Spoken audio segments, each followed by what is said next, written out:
Now, from West Tennessee's News Channel, this is 7 Eyewitness News at 10.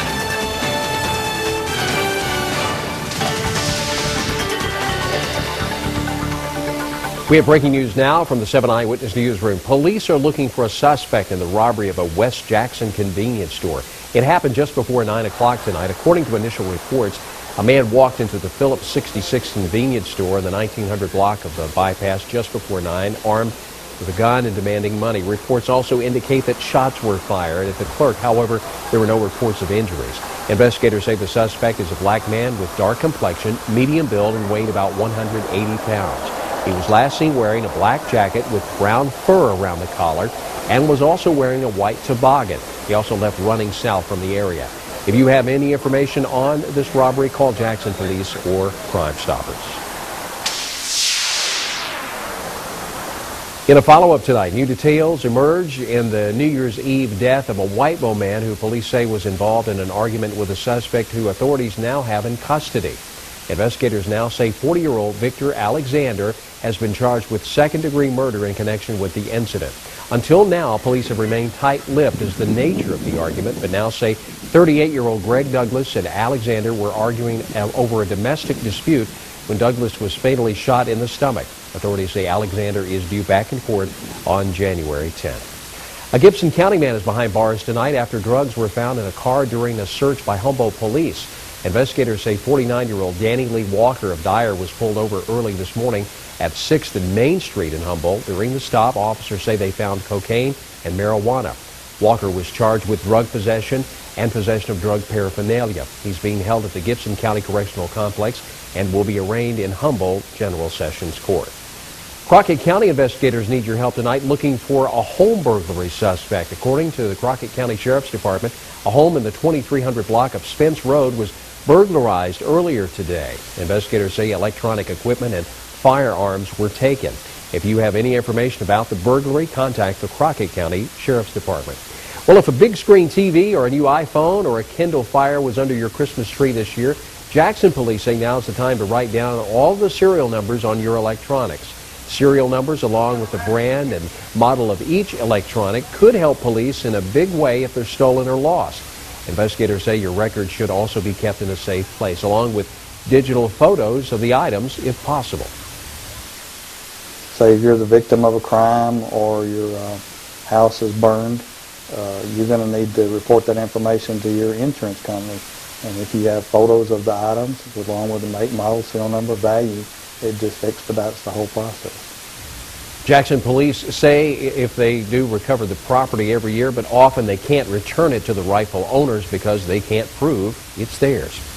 Gun sales hit a record this past holiday season. The FBI reports gun dealers ordered 1.5 million background checks last month. Gun sales were strong across the country, including right here in Jackson. Guns fell off, they shut off the store shelves. At this South Jackson gun store, December was a month to remember. Across the country, the FBI says 500,000 background checks were ordered in the 6 days leading up to Christmas. December's 23rd, about 100,000 background checks were ordered, making it the second all-time busiest day for gun buying.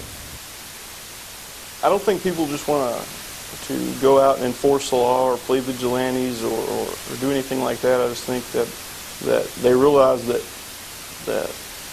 they have to be able to defend themselves and not depend on someone else to do it for them. For the past 5 years, Kentucky has led the nation in gun background checks.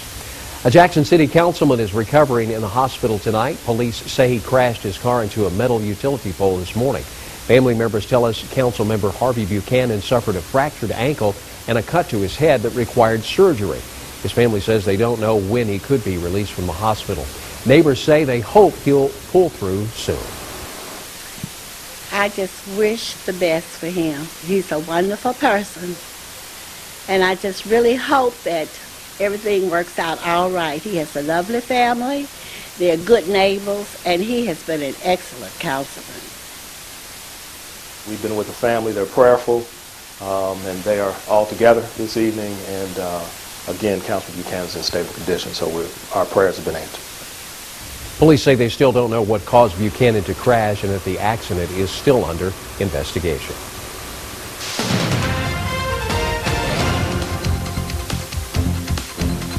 We had a cold night across West Tennessee last night, and initially we were looking at some improvement as far as our weather is concerned for tonight, but we have now had to kind of rescind that just a little bit, and we have taken our temperatures and moved them a little bit colder before this night is over. So, yep, some pretty cold temperatures in store for the area tonight once again. 37 the high today.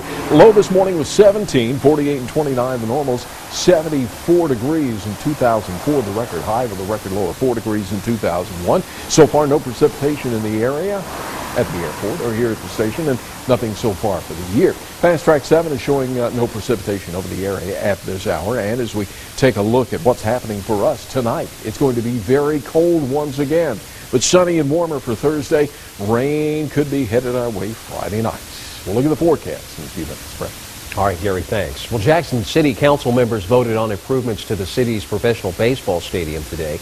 The council approved spending more than $306,000 to upgrade the video board and just more than $20,000 to renovate suites in the stadium that opened back in 1998. The council rejected, though, a request for $1,500 to build a playground down the right field line. The video board upgrade comes as a result of a number of lightning strikes to the existing board. The new video system will have an LED display complete with a replay system. We've got over $10 million in the park and spending $20,000 to upgrade. Park's, pushing 12 years old, so it's about time to upgrade. It's no different than upgrading your home periodically. The city has not paid for any major improvements to the city-owned park since it opened back in 1998.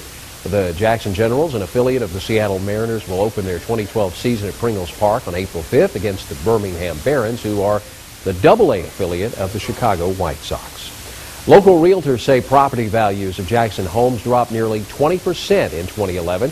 According to RE/MAX, the median price for homes in 2011 were, about $10,000 less than they were in 2010. Officials say the drop in prices has created a great market for buyers. Economists and realtors say they aren't alarmed by the numbers. They believe 2012 will have a slow but steady increase in sales and property value. I got into real estate 15 years ago. It was a seller's market. It was a seller's market. It has completely turned now to be a buyer's market. So, everything goes in circles or in cycles. Local economists say those willing to buy could face obstacles when financing because banks have tightened up their standards. 2012 brings in stricter DUI laws for Tennessee, and it's helping law enforcement carry out their jobs. Before this year, if a driver is suspected of driving under the influence, they had the right to decline a breath or blood alcohol test. Effective January 1st, though, if a person has a DUI conviction, a vehicular homicide conviction due to a DUI, or has a child under the age of 16 in their car, they have no choice but to take the test. Local law enforcement officials say that blood, alcohol, or breathalyzer tests can be the hardest evidence in court. That works in law enforcement's favor, in the prosecution's favor, in terms of evidence and having that evidence to present in court. If you don't fall under the criteria, you still can refuse a blood or a breath test, but keep in mind, declining the test means you can be charged with a violation of the Tennessee Implied Consent Law, and you could lose your driver's license for 1 year. Supporters of black farmers are protesting a $1 billion settlement for farmers who feel they were discriminated against by the U.S. Department of Agriculture from 1981 to 1996. The settlement, which includes a $1.2 billion claim fund, compensates black farmers who were not included in a 1999 settlement that paid out more than $1 billion to at least 22,000 farmers who claim those discriminations. Now, the Commercial Appeal is reporting that more than 300 people rallied at the Temple of Church of God in Christ in Memphis on Monday to raise several $1,000s for legal costs. A new audio version of the Bible is being released by a local university. Union University and Lifeway Christian Resources is releasing the Reading God's Story audio Bible. Now, what makes this version unique is that the entire Bible is read by 38 members of the Union faculty and staff. The Holman Standard Translation is part of the Read the Bible for Life Biblical Literacy Initiative developed by George Guthrie, the Benjamin W. Perry Professor of Bible at Union.